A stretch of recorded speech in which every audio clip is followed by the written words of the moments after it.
So welcome everyone. My name is Patty Mariposa, and I am so grateful that all of you are here to learn about Reiki, what it is, or if you've been a practitioner for either a month or years, consider this a simple refresher. So we are in tonight's presentation, Everyday Reiki Uses and Ethics in Reiki. So just to say, in case you didn't know where you were, now you do. So again, welcome everyone. This presentation is facilitated by me. I am a stress release expert. So if anybody here has stress, I am your girl to help you get rid of it, move it along. I'm also a licensed clinical social worker. So I have over 20 years of experience understanding the Western psychology of things, like how the mind works. And then for over 10 years, I have experience as a Usui Reiki coach and teacher. And I also do journey dance, which I'll tell you more about that later. All right, so I think everybody, no, people are still coming in. Okay, awesome. And so today's agenda, what we are going to be reviewing is that we're going to identify and discuss ethics within Reiki. So we'll start actually with that first. You're going to review and learn at least 15 ways to incorporate Reiki into your life. And of course, I'll answer towards the end, or at any time you're like, Patty, I really have a question. I will definitely answer that for you. And at any time you do have questions, you can either put them in the chat. I'll look at them at the end because I'm not going to multitask to the best of my ability while we're on this call. But I already see chats coming in. All right, yeah. So that being said, so now let's learn about who you are. So let's connect. So what I'd like to start with is, well, now that we've moved on from introductions and getting to know each other a little bit, I want to lead us in through meditation. And so I'm going to send Reiki to you, and what you may just experience is just an overwhelming tranquility or calm or inner peace. And you can say these are Usui Reiki principles. So Reiki, there's different lineages, kind of like yoga. There's like different types of yoga. There's just as well as different types of Reiki and different ways of teaching it. So I learned in my Reiki practice 5 principles that the intention is that you say these every day, at least once a day, or preferably twice a day. Sometimes though, I say them a few times a day. And this is a good reminder, and we'll actually talk a little bit about it, of just helping you. And one of the reasons why I actually decided to put this class together is, like I said in the beginning, I'm a licensed clinical social worker. So I work with a lot of people who have trauma, depression, anxiety, struggles, and so all of it's mental health. And we're in mental health and PTSD Awareness Month. And Reiki is one of the best tools, just one of many tools that really helps when we're not in our best place. And these Usui Reiki principles can really help you do that. So go ahead wherever you are, just take a moment. You can place your hands, if you like, in what we call gassho position, which is the prayer position, or in the Eastern culture, what they practice, like China and Japan, they believe that when you put your hands together, you're balancing both sides of your body. So this is kind of like a cheap way, an easy way of doing that. So if you want to put them here, or if not, you can just have your hands just comfortably wherever you are. Slowly close your eyes and just go ahead and repeat after me. And you can, you're muted, so you can say it out loud or say it in your mind, whatever feels right. And we're just go ahead and as I say, just really feel what those words are like. Like I said, I'm sending Reiki as we're doing this. So just for today, I am calm. I am kind to myself and others. I am committed to my work. I am grateful. And take in a deep breath, just feeling what that's like for a moment. Go ahead and just kind of shake your hands off and just wiggle around if you like. And so I like to move forward into ethics with Reiki. Ethics, so again, as a social worker, we're guided by ethics, making sure that everything we do, the client's best interest is always at the forefront. But I have to say with Reiki, a lot of times what gets in the way is actually a person's or a practitioner's ego. So whether you're a practitioner or you're curious or wherever you are, and you can even apply this in your own life, just looking at, okay, what are the ethics? How am I showing up in what I do? So, and if you are seeing a Reiki practitioner and any of this is happening, have a conversation or be like, all right, let me have a conversation with Patty. Like, this doesn't seem to be okay. All right. And so the first thing, or I'm going to say the first thing, but one of the most important things is no diagnosing. And what I mean by that is there are some people, because what we're doing with Reiki is a spiritual energy healing technique.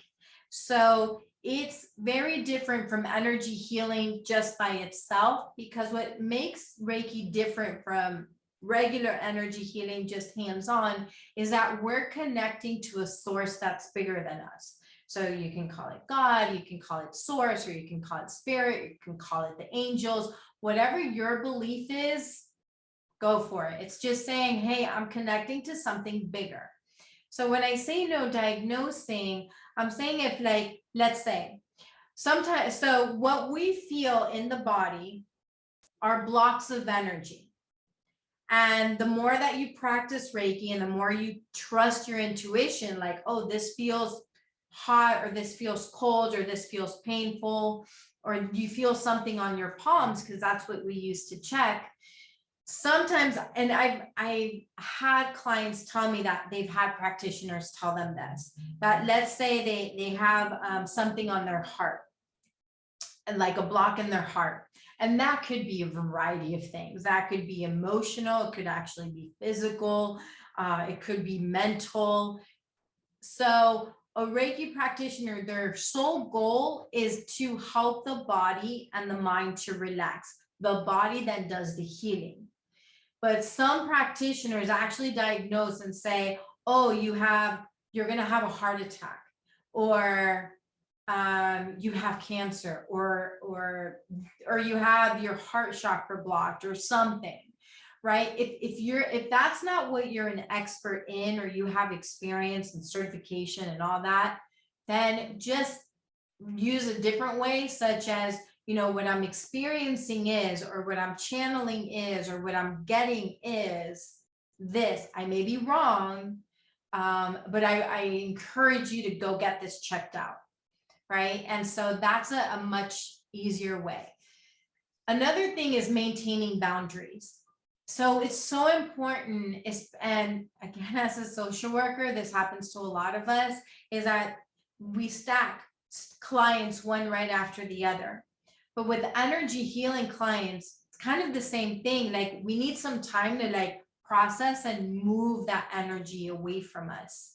And so when that happens, make sure that you're taking a few minutes time between clients, so that you're not giving, right? You're receiving something, just being like, okay, I'm just taking some time, drinking some water, clearing myself, clearing the room, whatever it is that you need to do to help with the energy. When I say know your client limits, this is how many people can you see in a day? I remember when I first started with Reiki, I was seeing like 5 or 6 people in one day, back to back. It was insane. I was like, no more. So now I schedule them like, like 4 maybe in a day, and that's my maximum, because I want to make sure that they have enough time to process what we did, what we talked about. And I have time to like go get water, go get something to eat, go into the bathroom. And what's also important is minding your energy. Again, being aware, like if you're getting tired, like own that. What do you need? What do you need to take care of yourself? And it's also really important to maintain boundaries of being professional, even when it's a friend. I'll give you so my personal example is I work with a lot of people. Some of them are friends, some of them are clients, some are friends that become clients, but I actually have a distinction. When I'm working with them, I make sure I'm at a professional level all the time, right? I dress professionally. I talk about their symptoms. And when we're out and about, like in friend world, I don't even mention anything, right? Because that's also, I'm honoring their confidentiality. Another thing that's important, and for those of you who are Reiki practitioners, it's really important that you always disclose when you're giving Reiki. And what I mean though is there's a difference. So if let's say let's say maybe like a friend of yours calls and says, hey, can you send prayers or send healing or send love or send, Reiki, whatever, any of those words, you now have permission to send it, right? Because now you're not violating their free will. What I'm talking more about is, let's say your dad is complaining of a headache and you've never talked to him about Reiki, and then you start sending him Reiki without him knowing. He might, well, one, start feeling better, but not understanding why. And he might say, oh, it was the medication that I took, or it was this like glass of wine that I took, right? Very well could be, but now you also added Reiki to it. And so that's violating their free will because they had no idea what they were receiving. Again, it's important to keep the client's best interest ahead of your own. Say, send Reiki and say, may they receive Reiki for their highest good. Okay, cool.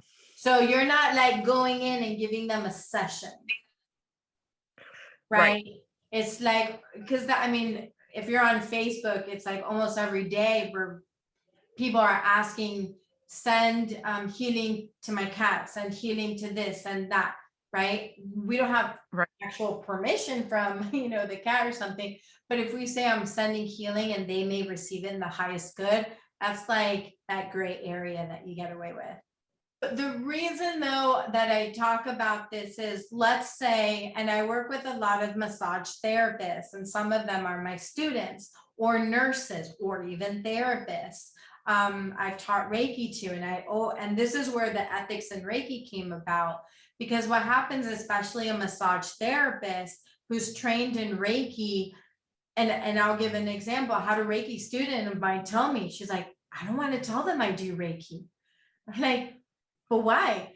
Well, what if they freak out? I'm like, well, one, you're giving them something they don't even know what it is. Like, they know there's a difference between your regular massage and your massage with Reiki. And she was like, the moment she started talking about it and like started telling certain people like, hey, is it okay I give you Reiki? This is what it is.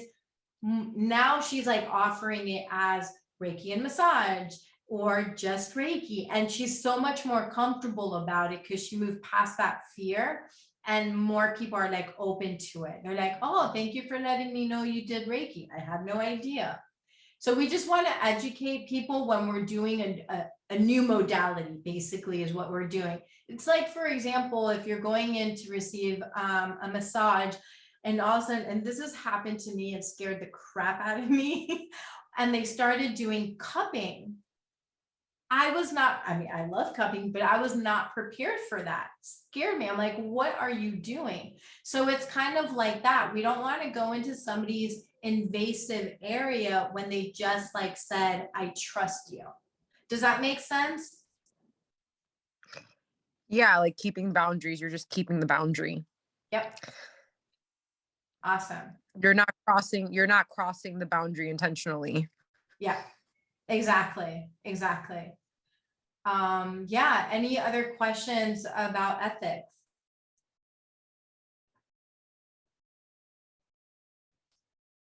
Okay. Okay, so Jesse asked, how do you get permission from an animal? Well, one, if you're kind of like what I said, like if it's a general, like just sending Reiki, right? It's just kind of like you're sending peace or you're sending love, like that's fine, that's general. But if you're holding the cat, like I have 3 cats, and sometimes they stay on my lap and I just tune into them. I'm like, can I give you Reiki? And when I feel that connection, like they're like, that's fine. Or they actually get up and leave. I'm like, my cat said no to me. How rude. Right? Like they know, but they'll also come to you being like, hey, I know you do something. Can I give that? So I hope that's helpful. You just always want to kind of just get connection or permission from a person or even animals. Okay. So here we're going to dive into 15 ways to incorporate Reiki into your life. Now, keep in mind, I'm just choosing 15.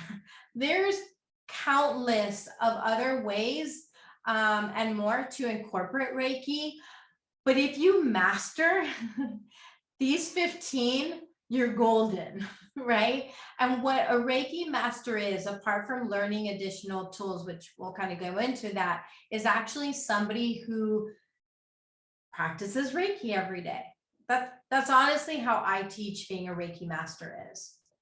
I mean, of course, there's a lot more, but all right. So daily life, I feel like, okay, I knew I was missing a slide. I was like, wait, I skipped over. So I want to share that there's different levels of, again, I'm coming from Usui Reiki. There's different levels for different types of Reiki. So that's totally fine. Like I said, I'm just coming from Usui Reiki. They kind of blend in together. So with Reiki 1, which is the first level, how I teach it more for self-care. Because again, I'm a social worker. I see so much compassion, fatigue, and burnout. So I want to teach people the gift to help themselves heal. That's how I do it. But you can also help with acute physical pain on yourself or on any other life being. So this could be an animal. This could be a plant. Yeah, so anything that's just kind of like living and breathing. You even like the ocean, right? It can reduce anxiety sensations, promote inner peace, improve your sleep, clear blocked energy, and just really help you with a practice that you can start. Just like I said, if you do, let's say, incorporate the Usui Reiki principles and add Reiki to it, 5 minutes every day, hello, you're gonna definitely be a lot calmer. A lot more, like I used to be a firecracker. I got mad over everything so much. And then when I started learning Reiki and practicing it, I really calmed down. Do I still get mad? Oh yeah. Do I still like drop a few F-bombs? Yep. That will never go away because I'm a human, but I'm learning and but I'm aware of how to control my emotions when I choose to. Now there are some days I do not choose to, and I do want to stay in my like childlike 5-year-old self because this one. Reiki 2 is the second level. There's some people that teach Reiki 1 and 2 on the same weekend. I teach Reiki 1 like, let's say now in May, and then I teach the second level the following month, just to make sure that you have time to like process it, because it's a lot. Like it's totally like a mind shift. It's going to also help. Well, it incorporates everything in Reiki 1, plus you learn 3 symbols. And these symbols, it's really about your intention with the symbols. So the symbols will be to enhance power, balance your emotions, so your thoughts and your emotions. And this is where you get to send distant energy. It's really powerful, meaning sending it wherever you want or doing distant or virtual sessions with people. With Reiki 3, again, all of the above, plus learning 3 additional symbols for deeper healing, such as cutting cords. You can do past life regressions or past regressions, enhanced manifestation, a lot of different things. And also in Reiki 2, which I'll talk about in a moment, you can do a Reiki box. Reiki can be complemented within any healing practice. So you can add Reiki to your meditation, to your massage. I think somebody, Joanna, I believe if that's how you pronounce your name, you said that you're a Reiki master and massage therapist. So you incorporate more likely both of them plus additional tools. So Reiki can help and be used in any which way. Any questions so far on the levels?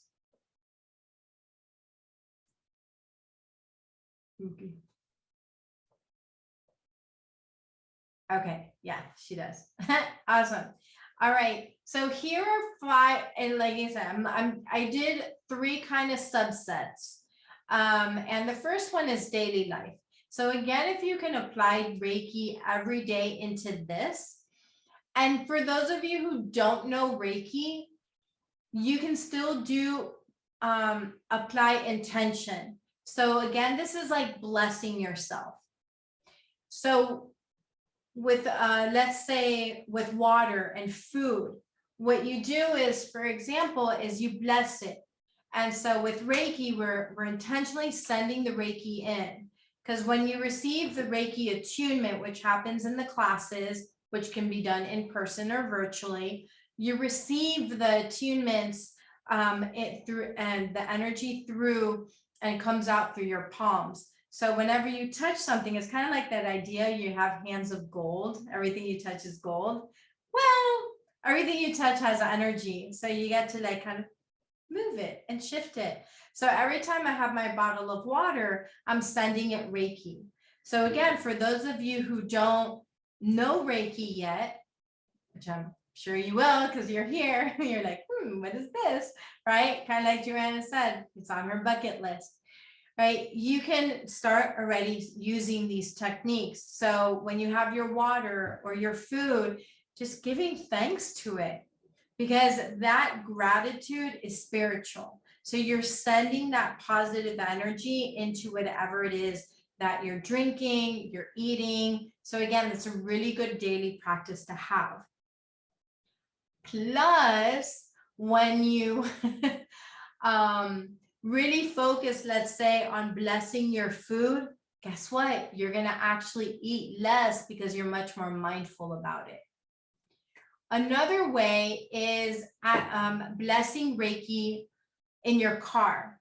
So whenever I get into my car, I just take a moment, send Reiki, and when I send it, I use all my symbols, or I use the symbols that I'm called out to. So because I'm a Reiki master, I have the Reiki master symbol that is just one of the most powerful energetic symbols that can be felt. And I'm just like, I'm putting my car in a bubble, and it's magical to really experience that and to feel it. So, and while you're driving, you can even apply Reiki to yourself. So I live in Miami. Whenever, if it's traffic or I'm running late, I start getting a little anxiety. I just put my hand on my chest, start breathing, and start thinking of the energy moving through and calling upon Reiki. This is when I would use the power symbol and the balance symbol to just bring me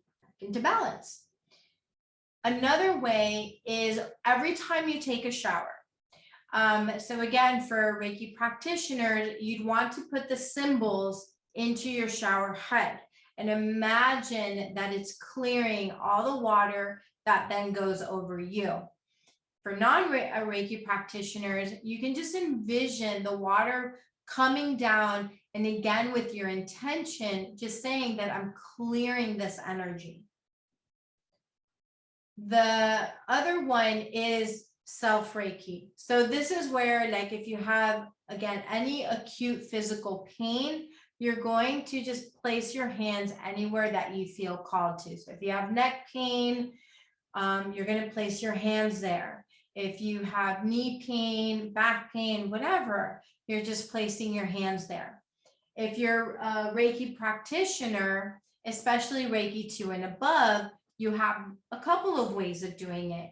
I like to, sorry, I was looking for it. I don't think I have it. I think I put it away. But I actually use a Reiki bear to do my sessions, my distance sessions. So I like using the Reiki bear because then I get to touch the bear just like if I was in person, and I can feel the energetic blocks.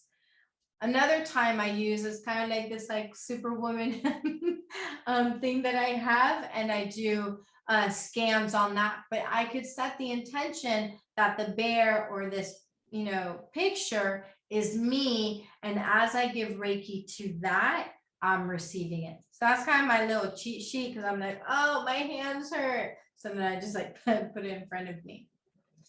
And then here is giving Reiki to your pets, your kids, your husband, partner, whoever it is that you're with. But again, just all you need to do is just ask them once. Can I give you Reiki? Yep, they said fine, awesome. Right? So then anytime like you're just laying with them or cuddling them, right? Then you could just kind of check in. Can I give Reiki? You're usually going to hear a yes or a no. And then if they say yes, then go ahead. You don't necessarily have to ask physical permission, verbal permission. You can also ask energetically. Reiki is about spiritual connection. A lot of times with energy healing, this is all that they teach you, is how to put hands on either yourself for self-healing or hands on somebody else or a pet or something like that for self-healing. But again, this is where we become different. So spirituality, again, is non-denominational. We're not part of any religion. Every religion is included. Right? It just really depends on your belief. A lot of times you have to just get out of your own head. I remember when I first learned Reiki in 2009, it was a real mind-boggling, what the heck is this? Like, are you kidding me? My hands are hot and I can help you feel better. No. I could not get it, because in my head, I was raised Catholic and all I could hear was, no, you can't heal. Only priests can heal. And I was like, I can't heal. Right. And I actually walked away from Reiki for a while until Reiki's like, no. We need you back. Come on back here. And I'm like, fine. Okay, like my 5-year-old self being all cranky. I'm like, no, I don't want to learn this. I don't know what this is. But now I can't imagine my life without it. So how do you connect spiritually? Well, you can do connect whenever there's a new moon or a full moon. You can do rituals that really help to clear the energies. Because remember, everything is energy. Your physical body is energy. It's just running really fast and it keeps us all together. But guess what? When we die, what happens? We just kind of crumble and fall back into the earth if we're able to, right? So you can, all of these techniques, again, you can add the symbols too. The one with the heart is being, using Reiki, especially the symbols, to shift your mindset. So like I said, using the Reiki principles, using affirmations. And when you're using affirmations, using the emotional symbol to dissolve the negative feelings, the limiting beliefs, and then switch it to positive. Another one, of course, is being outdoors. Being outdoors and connecting straight to source, which are trees, it's the earth, it's the sky. That rejuvenates you and helps you feel better. So again, you don't have to do anything really random, right? I was like, for example, in this picture, I was walking by a tree and I just felt, once you become Reiki, you just really kind of start going a little woo-woo. But I started walking down this trail and I just really felt this tree being like, hug me. I'm like, okay, am I like, is this real? Like, what's happening? And it was. And I went and just put my hands on there, connected to the tree, called in my Reiki guides and angels to just be with me. And it was magical. I felt the tree, I felt the earth. It was just like me and the tree and the world around me, just like really connected. So again, that's just an energetic exchange. It's also going to clear and cleanse your crystals. So if any of you love crystals, they're awesome. They're really good to, again, add another tool to Reiki. So for example, if I'm working on a person, whether in person or virtually, I put the crystals either like physically on them if we're in person, or on the bear, and it absorbs their energy. So you can also, again, use this for yourself, is you can, so here's a crystal pyramid that I have. This is argon. And what I do is I bless it with Reiki. I hold it in my hands, and then I connect and I feel the source of it. And another thing that it helps with is your oracle cards. So if you do any oracle readings, you can first clear. You always want to clear the energy of any past questions that you've had or readings that you've done. And then set the intention that they're clear, right? Because how universe works is through your energy. So if you're like, I want this, it's not about demanding, like being mean. It's just being, you're so sure and confident, like I'm clearing this crystal, I'm clearing these oracle cards, I'm clearing these limiting beliefs. Then the universe is like, done. All right, I'm going to help you, right? Because you're not letting fear get in the way. Any questions about spiritual connection? So the third way is caring for others. So there's different ways that you can do this. So if you've learned Reiki, and I actually have a lot of students that learn Reiki just for themselves. They don't even give Reiki to other people, or if they do, it's very limited, and that's fine, right? There's so many ways that you can give and share Reiki without actually being with a person.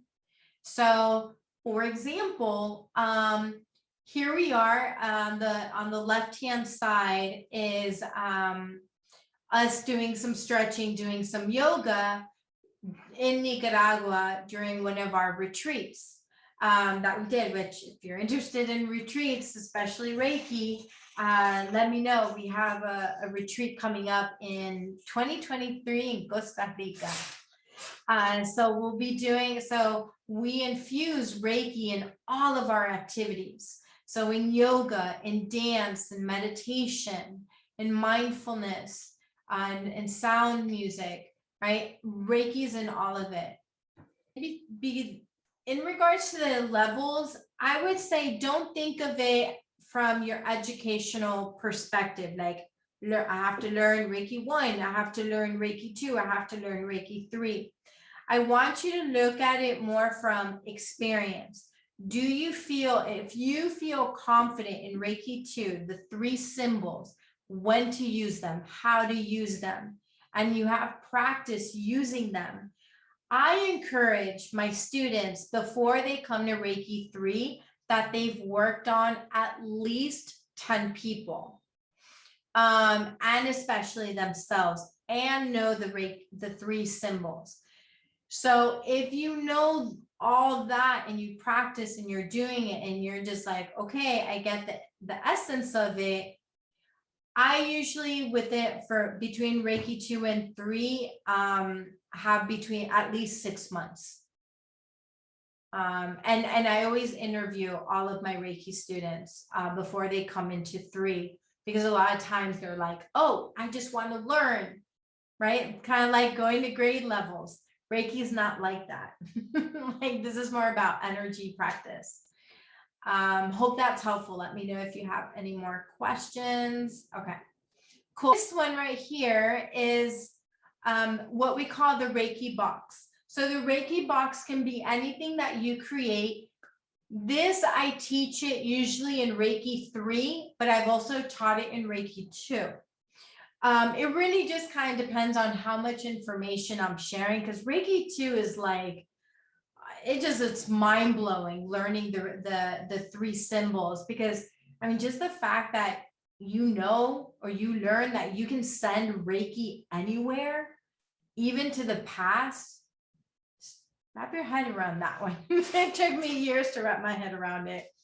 But what the Reiki box is very similar to a prayer box, right? So we've seen this in churches, or maybe you have or not.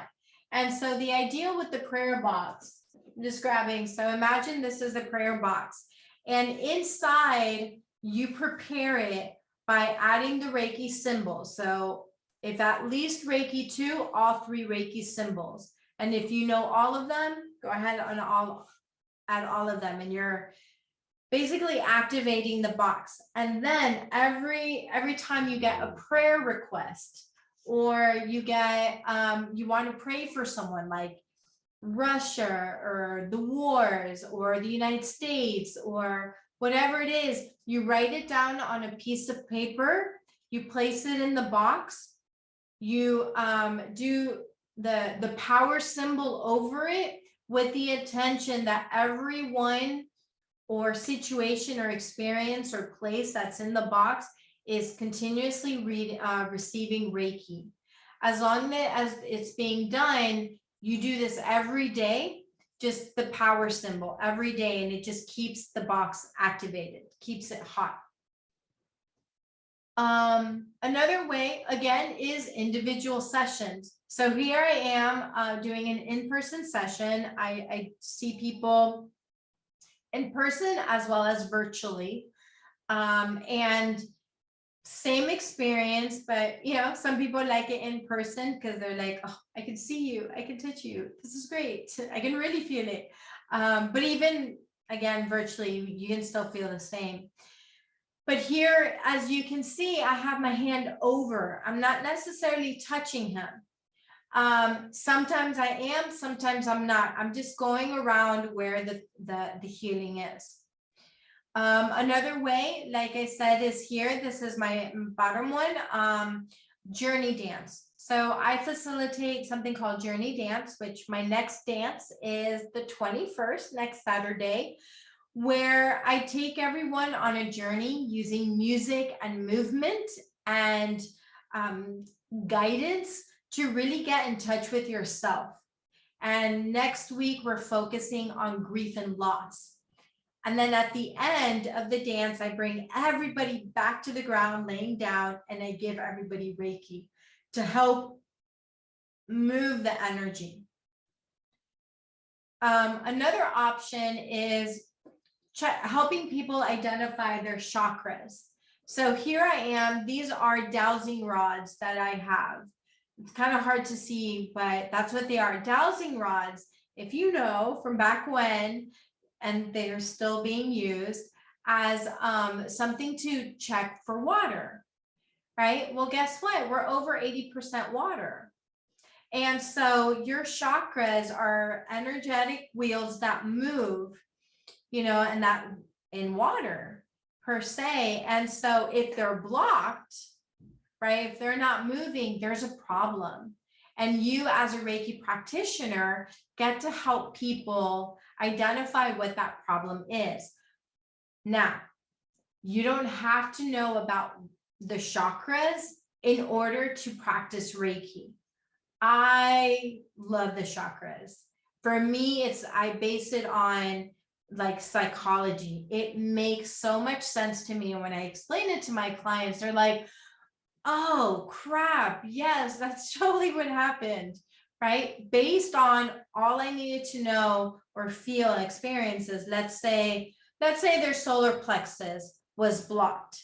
And I felt the energy block. They're probably like, I have no idea. And they feel, and so then I ask them questions based on the solar plexus. So the solar plexus is about your personal power, your self-confidence, your self-esteem. It's about relationships, right? It's your power. It's like, wow, makes you who you are. If you're having trouble with your self-esteem or relationships, let's say you're working in a toxic workplace and you're constantly like feeling sick to your stomach or have digestive issues, things like that, all of that can be told in the solar plexus. So with Reiki, it can help relax it, clear it, and then with me, with a little bit of coaching, I can help the client be like, okay, so we cleared this, but now let's keep it sustainable. Here are some ideas of what you can do, right? Again, a few examples. There's so many more, but I wanted to give you a touch of this.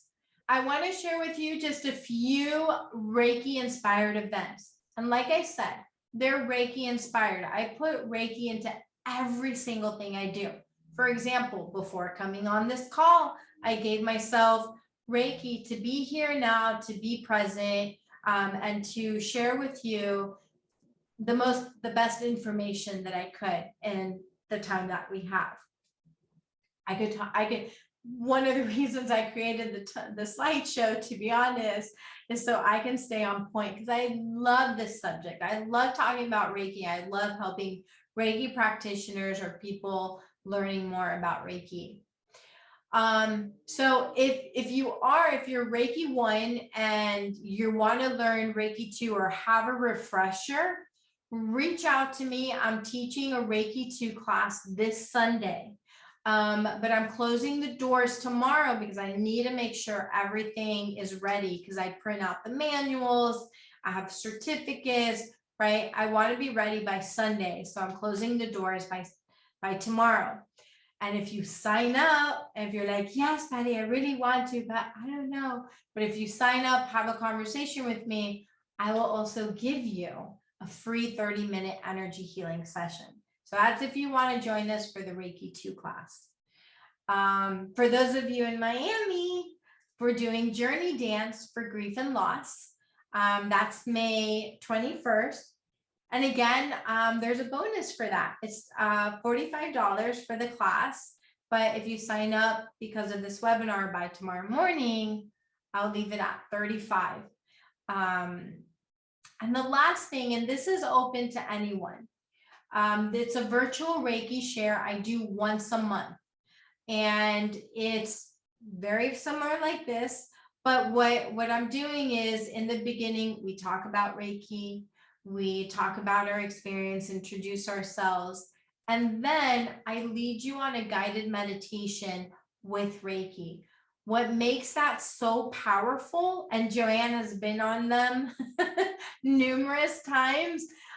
She's always on, or not always, but she's on and always says like how amazing it is. Because when we come together in a group, even virtually, you're able to go in deeper to relaxation. And if you had any physical pain, if you were sleepy, or if you're like blah, you would come out a different person after the virtual Reiki share. So here's my contact information.